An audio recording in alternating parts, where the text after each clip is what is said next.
Hi. Most powerful reaction எதுன்னு தெரியுமா உங்களுக்கு? Heart reacting. எந்த விஷயத்துக்கும் ரியாக்ட் பண்ணாமல் இருக்கிறது தான் ஒரு பவர்ஃபுல்லான ரியாக்ஷன் அது. ஏன்னா இந்த மாதிரி ஒரு குவாலிட்டிஸ் வந்து யார்கிட்ட இருக்குன்னா, லைஃப்பில் பெருசாக ஜெயிச்சவங்கக்கிட்ட, லைஃப்பில் பெருசாக சாதித்தவங்கக்கிட்ட, செலிப்ரிட்டிஸ்கிட்ட நீங்கள் பார்க்கலாம். ஃபார் எக்ஸாம்பிள் சொல்லணும்னா தோனிக்கிட்ட பார்க்கலாம்.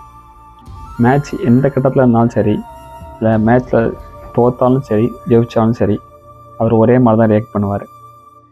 ஸோ இந்த விஷயத்தை நீங்கள் டெவலப் பண்ணிக்கும் போது என்ன ஆகும்னா, உங்கள் மேலே நெகட்டிவ் கமெண்ட்ஸ் வச்சாலும், இல்லை உங்களை யார் நெகட்டிவாக பேசிக்கிட்டே இருந்தாலும், நீங்கள் எதுவுமே ரியாக்ட் பண்ணாமல் இருந்தீங்கன்னா ஒரு கட்டத்துக்கு மேலே அவங்களே போயிடுவாங்க உங்கள் லைஃப்பை விட்டு. ஸோ இது கஷ்டம்தான், நான் ட்ரை பண்ணி பாருங்கள். உங்களை யாரும் உடைக்கவே முடியாது. இந்த விஷயத்தை நீங்கள் ட்ரை பண்ணி உங்கள் லைஃப்பில் கொண்டு வந்துட்டீங்கன்னா ட்ரை பண்ணி பாருங்கள்.